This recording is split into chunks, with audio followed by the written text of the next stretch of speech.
when you mention Hebrews 1:8, quite explicit, your throne, O God, is forever and ever, quoting from Psalm 45:7. And then you say there's another God on top of it. It sounds as if you're talking about two gods. I'm holding to one God. Let me go beyond that and say that as you continue reading, it says about the Son, he says, you, O Lord, in the beginning, just like John 1:1, created, made the universe. That will wear out. So there are many explicit verses. Thank you. Response? 90 seconds. Yes, there are lots of Yahweh texts in the Old Testament that apply to Jesus. He's his shaliach, his agent. Everything that Yahweh does in the Old, Jesus can do in the New. It doesn't make him Yahweh. There's only one Yahweh. We keep talking about two Yahwehs. Very difficult. Only one Yahweh. That's the Father. Jesus does all this Yahweh stuff, the God stuff in the New Testament, searches the hearts and the minds. Of course, as shaliach is empowered to do it. That's wonderful. So I don't accept any of these arguments that this makes him literally Yahweh. He's representing Yahweh. If Joe sends me out on a job, I am Joe in Hebrew thinking. Not Joe, but Joe. Final rebuttal. You know, if Joe sends you and you are Joe, I'm sure when you go home to snuggle with his wife in bed, she won't accept that.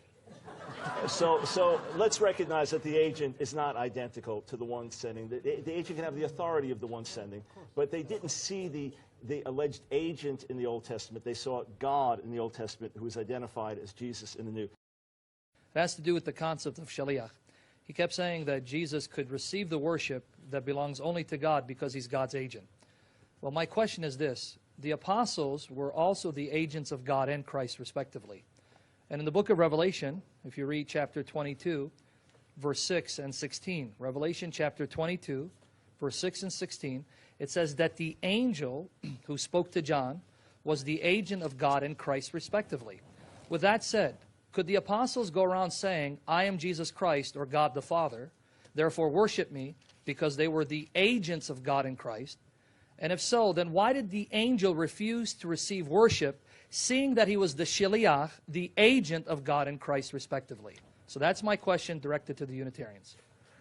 Okay. I'd like to read two definitions of, according to Jewish law, what a shliach is, which is, the word means an agent, and it's called the law of agency. First is from the Jewish Encyclopedia. The law of agency deals with the status of a person known as the agent acting by direction of another, the principal, and thereby legally binding the principal in this connection with the third person. The person who binds a principal in this manner is his agent, known in Jewish law as a shiluach or shaliach, one that is sent. The relation of the former to the latter is known as agency. Now, the bottom line on this is from the Babylonian Talmud, Kedoshim 41b, but it's actually quoted in the Mishnah, which is much earlier, is a man's agent is like himself. Wait, got another paper. This is from the Encyclopedia of the Jewish Religion. The main point of the Jewish law of agency is expressed in the dictum, a person's agent is regarded as the person himself. Now, as you drop on down in this, you're told that the person sending the agent will specify what he's allowed to do, what his power is. In the case of Yeshua, all power was given to him from above. He was acting as God on earth, but I don't believe that he was God on earth. The agents, the apostles, when they were sent out, they were limited in what they could do, just like Moses in the first coming. He was a sent one. He was the shliach, but he was limited. He couldn't call down. He couldn't call down plagues at will. It came as it was directed by the Father. So that would be the difference between the two. Thank you. And a rebuttal, 90 seconds. Yeah, all of the issues that were raised haven't been addressed to this moment. For example, John 12 saying that the glorious Lord that Isaiah saw was Jesus in Isaiah, the 6th chapter. So all of these arguments about Shaliach and the sent one are completely irrelevant.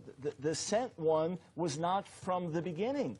If he was from the beginning, which is explicit in John 1 and explicit in Hebrews chapter 1 and explicit in 1 John 1:1 and other texts, the agent was not an uncreated eternal being and the one that created the whole universe. And when he came into the world, even the demons said, "You are the Holy One of God."